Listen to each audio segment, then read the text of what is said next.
से उसमें ही आपको आरोग्यता प्रदान हो जाएगी। इसके बाद में रविवार के दिन कभी भी तुलसी न तोड़े, तुलसी के पत्ती रविवार को नहीं तोड़ना चाहिए। और ऐसी मान्यता है, ये भी बड़ी पावन कथा आती है कि एक बार माता सीता जी रविवार के दिन तुलसी तोड़ने गई और माता जानकी जी के द्वारा जब तुलसी तोड़ने के लिए गई तो वहां पर इनके पल्लू से बहुत सारी तुलसी गिर गई। इसलिए माता सीता जी के द्वारा जब बहुत सारी तुलसी गिर गई तो अब उस दिन से विश्वामित्र जी ने देखा, विश्वामित्र जी को बड़ा कष्ट हुआ। विश्वामित्र ने कहा, जानकी तुमने तुलसी को इस तरह तोड़ा कि इतनी तुलसी तुमने भूमि पर गिरा दी। और जब इस तरह कहा तो आज वहीं पर विश्वामित्र जी ने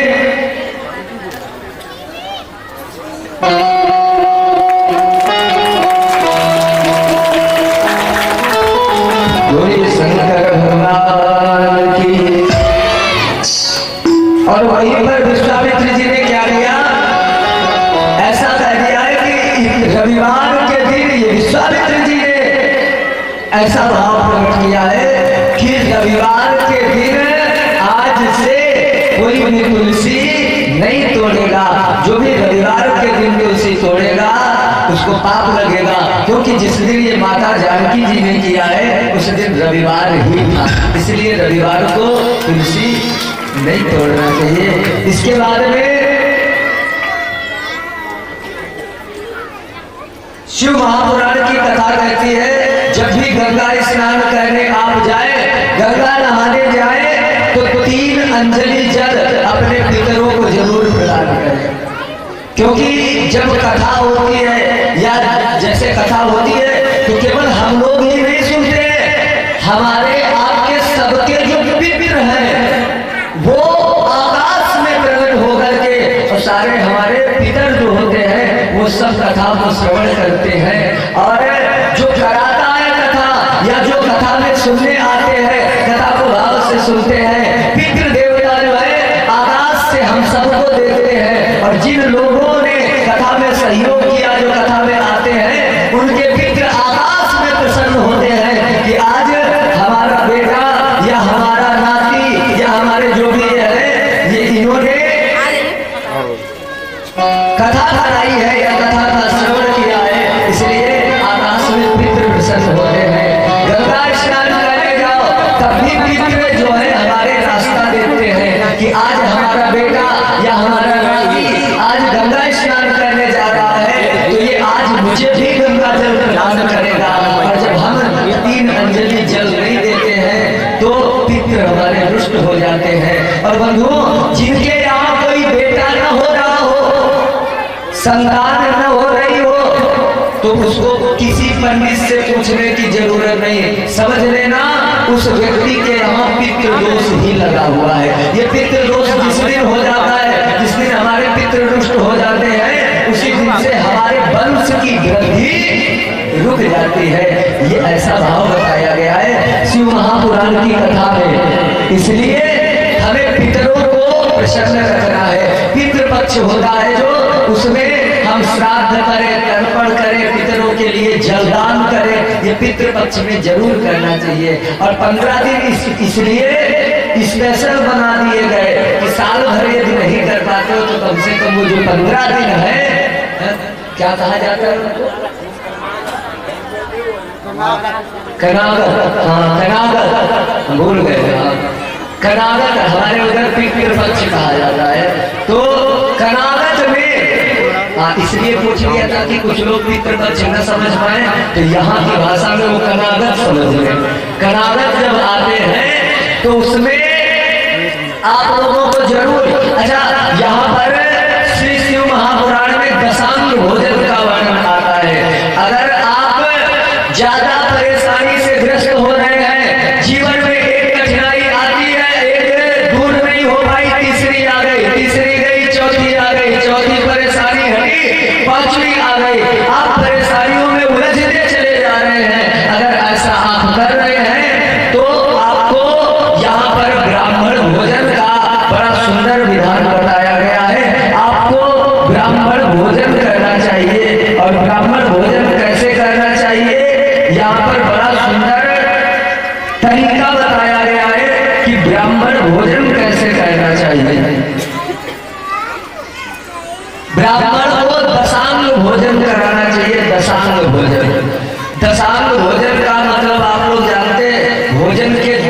अंग होते हैं। कभी भी भोजन कराना, दशांग भोजन कराना, आपके यहाँ विपरीत परिस्थितियां बनी हो, विशाल मुसीबत आपके यहाँ हो, सब दूर हो जाएगी अगर आपने किसी ब्राह्मण को दशांग भोजन करा दिया है। आप कहेंगे दशांग भोजन क्या होता है? दशांग भोजन ये है, सबसे पहला नंबर जिस ब्राह्मण को भोजन कराना है, ये नहीं कि फोन कर दिया हाँ महाराज चले आओ, एकदम गर्म पूरी तैयार, ऐसा नहीं करना। क्या करना है? सबसे पहले आप उसके द्वार पर जाए, उसके घर जाए, सम्मान से बुला कर के लाए, ब्राह्मण देवता आप चलिए मेरे यहाँ भोजन करिए, सम्मान सहित बुलाए। उसके बाद में नंबर 2 पर आता है, जब ब्राह्मण आए तो पाद्य माने होता है ब्राह्मण के पैरों का प्रक्षालन करें। आंगन में, अपने आंगन में खड़ा करके बढ़िया एक बर्तन ले लो, बर्तन में बढ़िया ब्राह्मण के चरणों को धुल करके चरण प्रक्षालन करो, और उसके बाद में चरणों को पोंछ कर तिलक करो। दूसरे नंबर पर आता है, तीसरे नंबर पर आता है तिलक। फिर आपको तिलक करना है। तिलक करने के बाद में फिर उस ब्राह्मण की चावल लगा दे, और अगर माला वगैरह हो तो माला पहनाए। उसके बाद में भोजन कराए उसको। माला इत्यादि पहनाने के बाद कितने नंबर हो गए आप लोग जोड़ते रहना, 10 ही अंग है इसके। भोजन कराए, और भोजन के बाद में जब ब्राह्मण भोजन करे और बड़े भाव से उसको खिलाए। हाँ, ये नहीं परोस दिया आप चले गए उधर, फोन में लग गए, उधर पंडित जी बेचारे बैठे देख रहे पूरी कब आए हैं। हाँ, ऐसा नहीं होना चाहिए। इसलिए भोजन कराए तो बड़े भाव से कराइए। दशांग भोजन का विधान शिव महापुराण में आता है। तो भोजन कराने के बाद में फिर ब्राह्मण को दक्षिणा प्रदान करे, दक्षिणा दे, और दक्षिणा दे करके फिर उसको तांबूल प्रदान करे। यहाँ पर पान का वर्णन आया है, उसको पान खिलाए, और पान खिलाने के बाद में फिर उसको घर तक छोड़ने जाए। ये ऐसा अगर घर तक नहीं जा सकते हो तो कम से कम 10 कदम पीछे जाकर तो उनको छोड़ ही सकते हो। घर तक पता नहीं कहाँ से पंडित जी आए हैं, अब हम नए विशारण से आए हैं, अब हम नए विशारण तक छोड़ने कैसे जा सकते हैं? ये होता है। इसलिए कुछ नहीं तो वहां से आप 10 कदम तो उसको छोड़ ही सकते हैं। और इस तरह अगर आप किसी ब्राह्मण को भोजन कराते हैं तो ये दशांग भोजन होता है। और दशांग भोजन करने वाले के यहाँ कभी दरिद्रता नहीं होती है। जो ये मुसीबतें आ रही है, बराबर आ रही है, खत्म नहीं हो रही है, ये सारी आपकी दूर हो जाएगी। दूसरा, यहाँ पर शिव महापुराण में एक नियम बताया गया है कि किस ब्राह्मण को भोजन कराए। अगर आप विद्या प्राप्त करना चाहते हैं तो ब्राह्मण बालकों को भोजन कराए।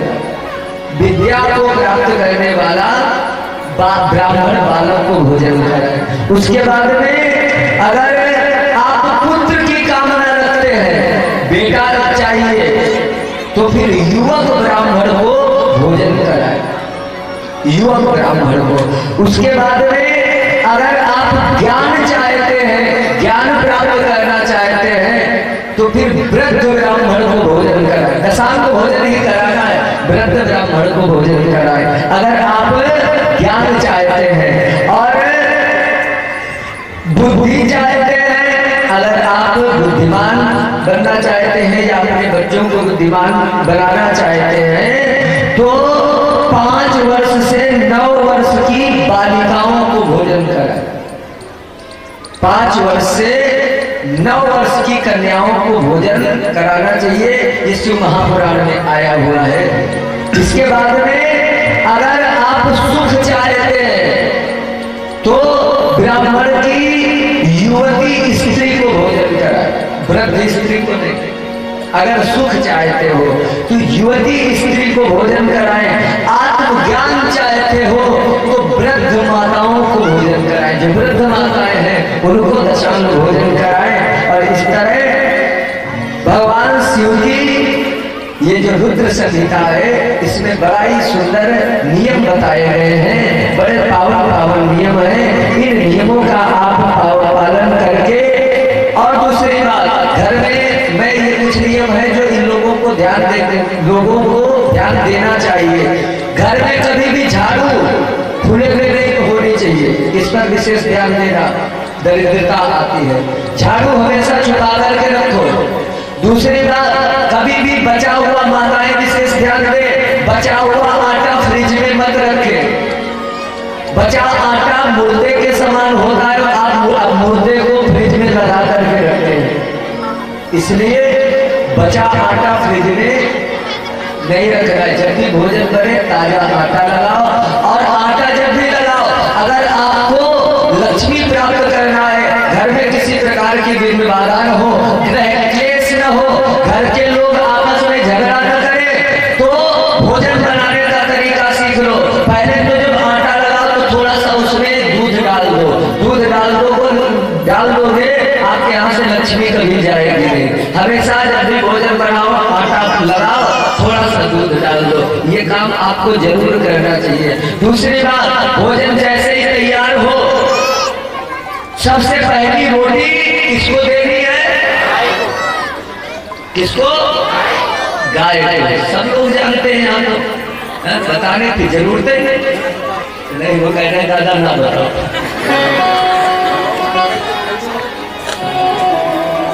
सब लोग जानते हैं, पहली रोटी गाय को। अच्छा, पहली रोटी गाय को खिला दी, उसके बाद में पहली रोटी गाय की ही होती है, और लास्ट वाली रोटी किसकी होती है? कुत्ते की। हाँ, जानते तो सब लोग हैं, लेकिन हाँ जानते हैं पर मानते नहीं है। अच्छा, इसका साइड इफेक्ट जानते हो कितना हो रहा है? इससे हमारे घर में गड़बड़ कितना हो रहा है, जानते हो? नहीं जानते हो, हम बताएं। गड़बड़ इतना हो रहा है, पहली रोटी किसकी है? गाय की। और जैसे किचन में रोटी तैयार हुई, सबसे पहले जानते हो किसे बुलाया जाता है? हम माताएं अपने पति देवता बुलाती हैं, क्या कर रहे, जल्दी आओ, एकदम भोजन तैयार। अब पति देवता बेचारे कितना डरते ही हैं, क्या करें, जल्दी में आए और आकर के बैठ गए। अब उन्होंने क्या किया, थाल परोसा, और सबसे पहली रोटी जो गाय वाली थी वो पति देवता खा ली। अब बेचारे गाय वाली रोटी पति देवता बेचारे खा रहे। अब ये एक दिन का नहीं, ये रोज का नियम है। गाय वाली रोटी खाते खाते पति देवता बिल्कुल गाय बन गए, बिल्कुल गाय। कुछ ज्यादा कुछ भी होता रहे, पति देवता चुपचाप बैठे देखा करके होने दे, गाय बन गए ना। अब अच्छा, आखिरी रोटी किसकी है? कुत्ते की। सब लोग जानते हैं ना, पति देवता ने भोजन किया, गाय वाली रोटी तो पति देवता खा गए। अब उसके बाद में बाकी परिवार के लोग बचे, सब लोग जल्दी जल्दी आओ, सबको भोजन करा दिया गया। अब श्रीमती जी जो बना रही थी, अब इनका नंबर आखिरी में आया, सबसे लास्ट में। अब इन्होंने क्या किया, सबको खिला दिया, सोचा थोड़ा गरम गरम हम भी खा लें, तो लास्ट वाली रोटी श्रीमती जी ने अपनी थाली में रखी। यही होता है ना, ये बात हंसने की नहीं है, ये मत समझना कोई चुटकुला है या कुछ वो है, ये हमारी आपकी कथा है, और इसे हमें समझना है। अगर इन बातों पे ध्यान दे दिया तो आपके घर में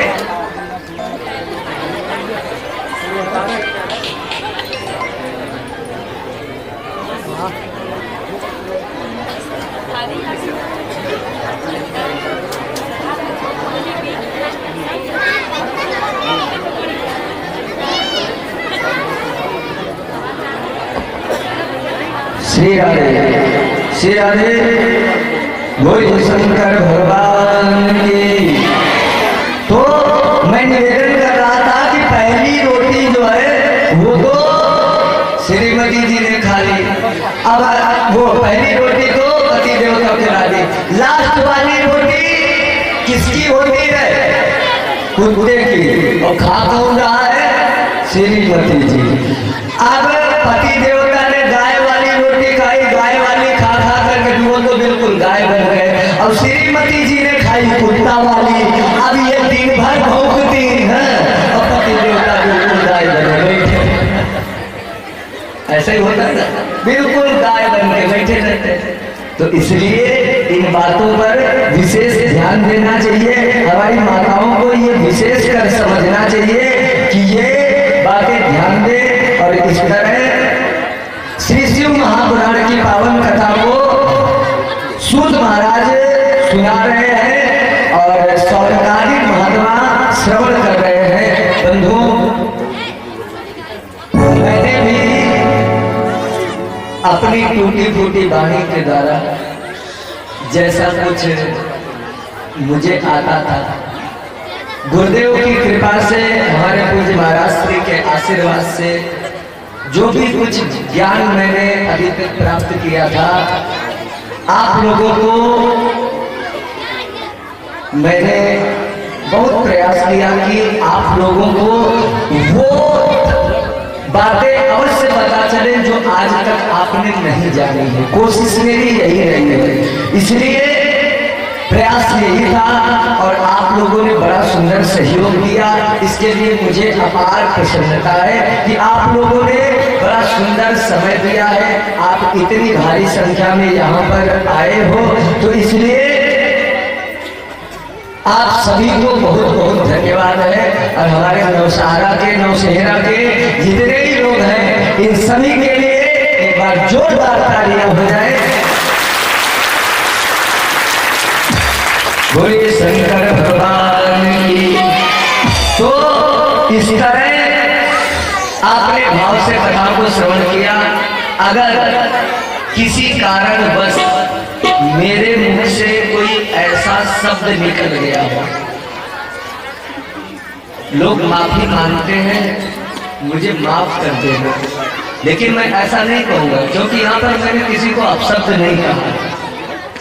हाँ, भावावेश में ऐसा कोई शब्द निकला हो जिससे आपको हृदयाघात हुआ हो, आपके हृदय को कोई कष्ट पहुंचा हो, तो कृपया वो मेरा शब्द मुझे आप वापस कर देना और मैं जाकर के नैन सागर में गोमती माता में प्रवाहित कर दूंगा।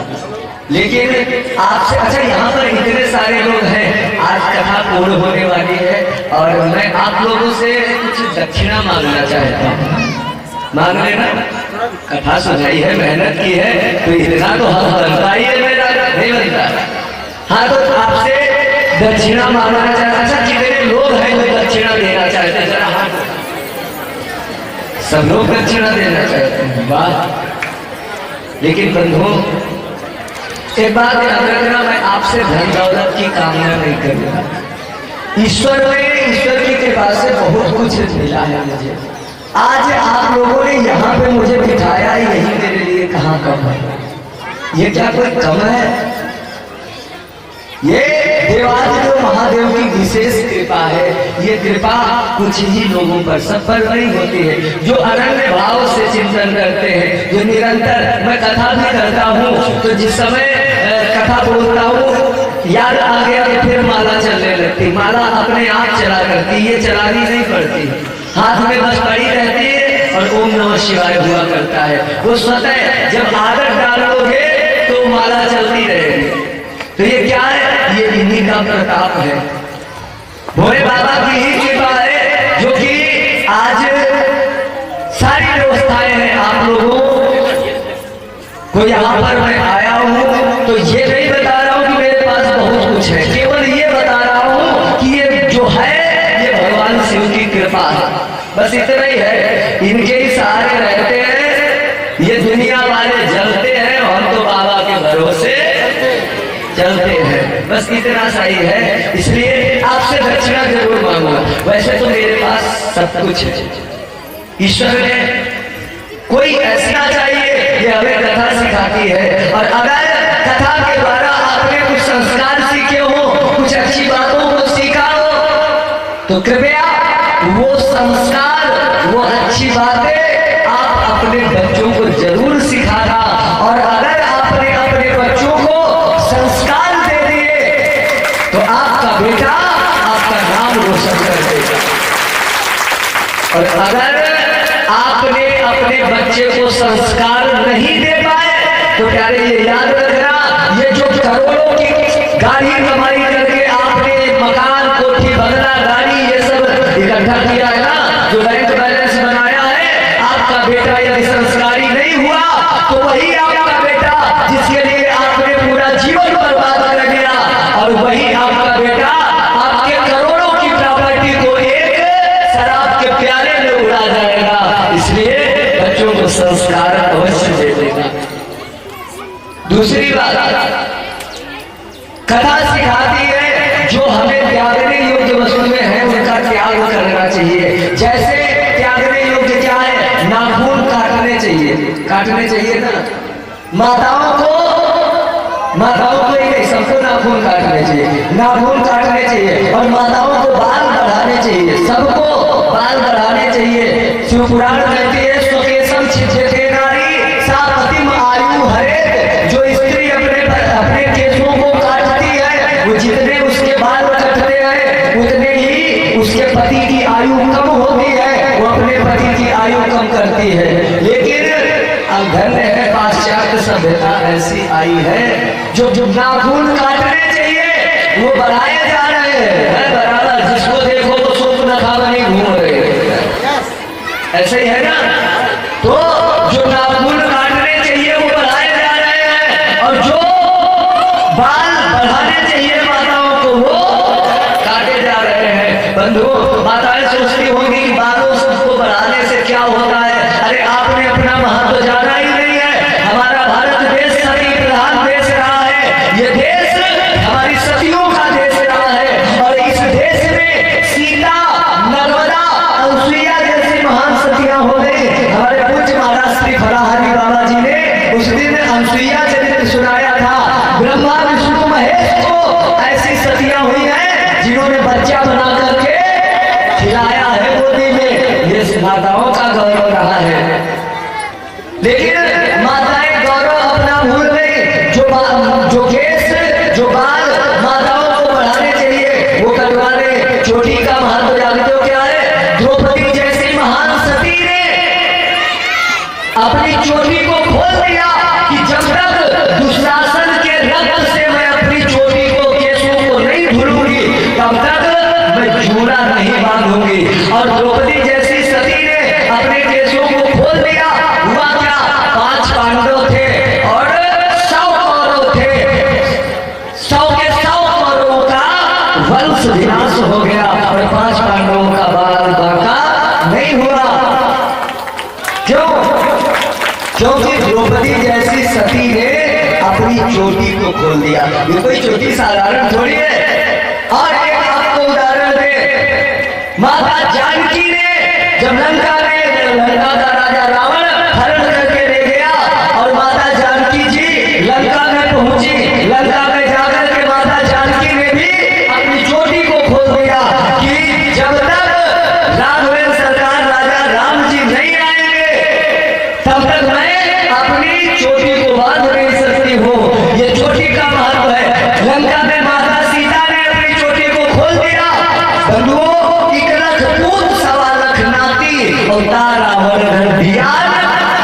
कोई दीपक जलाने वाला रावण के यहाँ नहीं बचा। क्यों? क्योंकि सीता जैसी सती ने अपनी चोटी को खोल दिया। एक और आपको उदाहरण दे, एक आचार्य हुआ है जिसका नाम है चाणक्य। चाणक्य ने अपनी चोटी को खोल दिया, सारे नंद वंश का विनाश हो गया। आप लोगों ने हिस्ट्री को पढ़ा होगा, इतिहास पढ़ा है। सारे नंद वंश का विनाश हो गया। क्यों? चाणक्य ने अपनी चोटी को खोल दिया था। और आजकल की हमारी माताओं ने वही चोटी ही कटवा दी। कहां से उत्थान होगा? इसलिए माताओं को चाहिए केसों को बढ़ाएं, नाखून को काटना चाहिए। ये कथा हमें संकेत देती है। अगर आपने अपने बच्चों को संस्कार सिखा दिया, आपने बच्चों को संस्कारित बना दिया, ये कथा का एक आयोजन किया है आपने, जहाँ पर आपके छोटे छोटे बच्चे जो अभी अबोध है, जानते नहीं, आपको पूजा करते देते हैं तो उनका भी मन पूजा में लगेगा। और आपको शराब पीते देखेंगे तो उनका मन काय में लगेगा? शराब में लगेगा। इसलिए बच्चों को जब भी आए, यहाँ मंदिर है, मंदिर जरूर लेके आए। कोई आए या ना आए, बच्चों को जरूर लेके आए, क्योंकि अभी से वो सीखेंगे तो संस्कारित होंगे।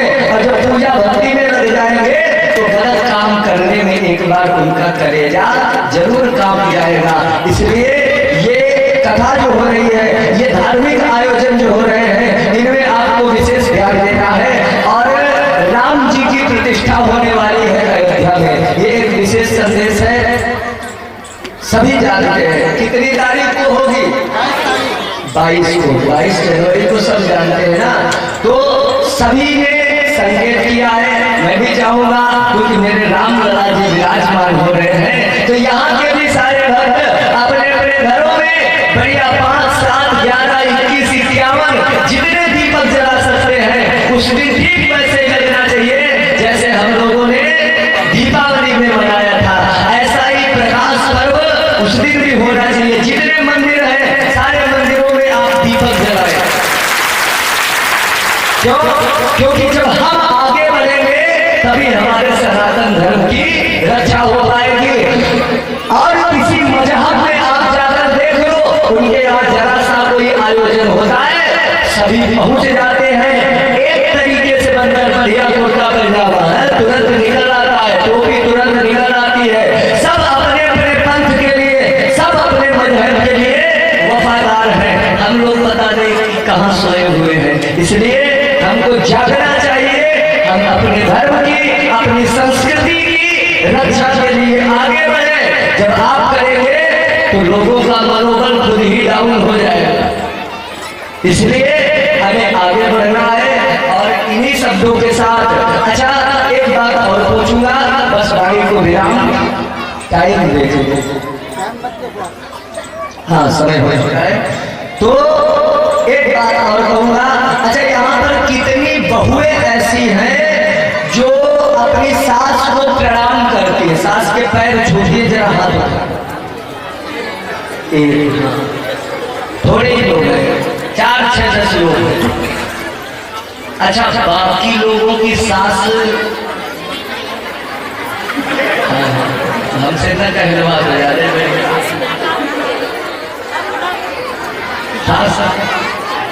सब खत्म। इसीलिए मैं बोल रहा हूँ माता जी, बहू को अपना कर्तव्य समझना है, सास को। सास खत्म नहीं, सासों कमजोर नहीं होती है। हमने बताया असली सास वही जो बहू को चैन सांस न ले लेते, वही असली सास है ना। अच्छा, सास बहू में झगड़ा जानते हो क्या होता है? बहू बेचारी गई, उसने सोचा था चावल बना लेते, चावल जरा से ज्यादा हो गए, अब ये क्या? अब बहू ने सोचा कि भाई मम्मी ने डांट दिया। अगले दिन जानते हो सास क्या करती है? अगले दिन वो बहू चावल बनाना लेके गई सास के पास। मम्मी देखो इतने चावल है, अब इनको तो सास बनना है, तो जानते हो क्या किया मम्मी ने? अब बताइए तरीके से, अब इतने चावल, और मम्मी को अब ये भी दिखाना है कि मैं सास हूँ, थोड़े से चुटकी ये निकाल दे, कहीं डिब्बा में डाल दे और ये बनाएंगे। अब बताओ इतने तुमने निकाल दिए, कौन से ज्यादा हो जाते हैं, लेकिन इनको ये दिखाना है कि मैं सास हूँ, यही तो होता है ना। अच्छा, सास की कमी हम बता रहे, एक और कमी होती है सास में, ये सुधार कर लेना। और ये इसलिए नहीं कि मैं मजाक कर रहा हूँ या हंसी कर रहा हूँ बंधु, अगर आपने अपना कर्तव्य समझ लिया ना, तो ये जो घर घर में कलह फैली रहती है ना, आपके घर की कलह दूर हो जाएगी। धन रहेगा उससे जरा,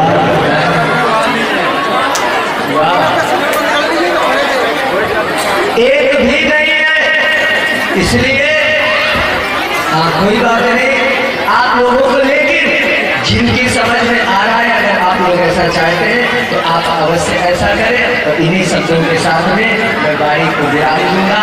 अगर आप कथा कभी भी किसी भी व्यक्ति को कथा कराना हो तो आचार्य प्रेमी जी महाराज फेसबुक पे सर्च कर लेना और आपको उसी पे नंबर मिल जाएगा, कथाएं भी मिल जाएगी। कभी कथा कराना हो तो आप संपर्क करना, थोड़ा पहले से संपर्क कर लेना, मैं जरूर कथा करने के लिए आऊंगा। बोलिए शंकर भगवान की। और इन्हीं शब्दों के साथ मैं वाणी को विराम दूंगा। आए एक छोटा सा भजन हम सभी भक्त सुनेंगे और उसके बाद में फिर जो है आगे हमारे पूज्य महाराज श्री बैठे हुए हैं और महाराज चर्चा हम लोग श्रवण करेंगे। इसलिए आए भाव के साथ में हम सभी भक्त बड़ा सुंदर सा भजन श्रवण करेंगे। बोलिए शंकर भगवान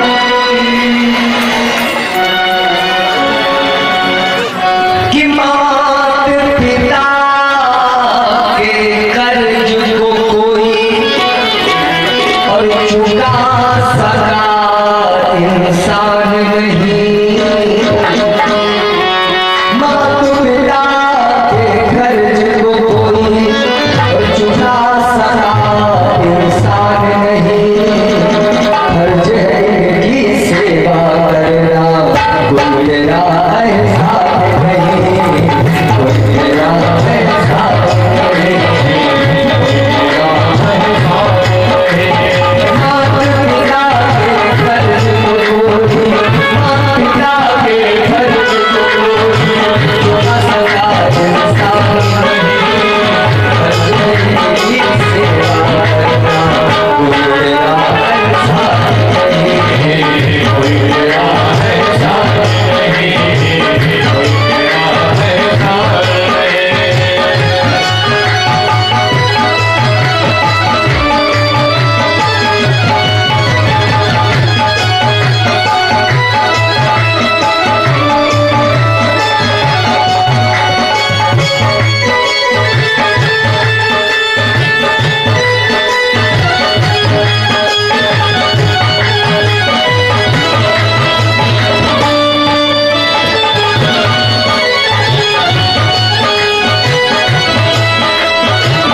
कोई मेरा एहसान नहीं।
चरण से बढ़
जीने से अच्छा घर यारा।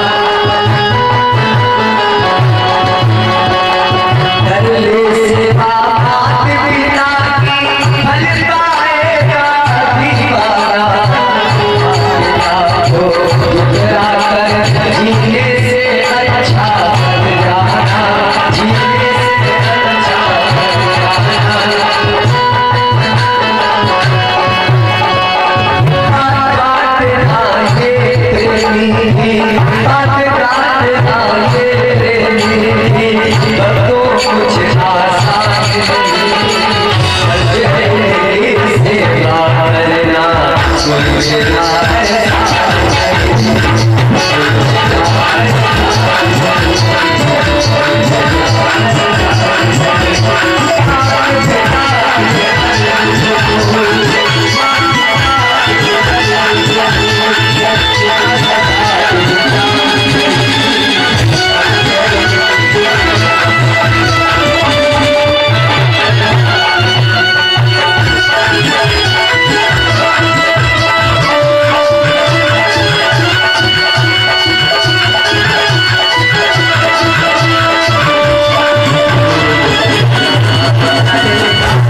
जय जय श्री राधे। अब पूज्य महाराज श्री के द्वारा आप सभी आशीर्वाद प्राप्त करेंगे।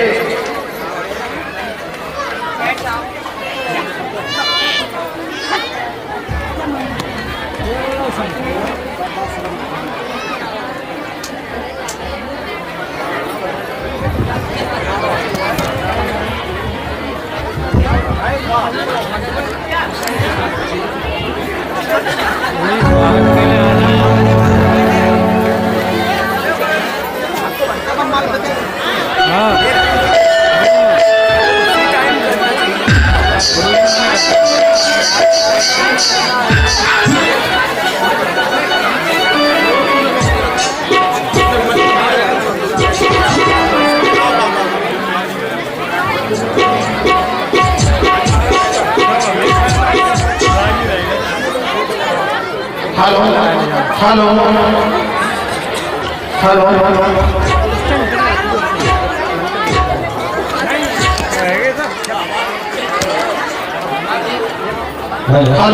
रुक जाओ, शाम को वो दूध जब आएगा तब चाय पी लेना, तब तक पानी वानी पी लो, मीठा खा लो कुछ, और अगर कुछ खिला दे तो बहुत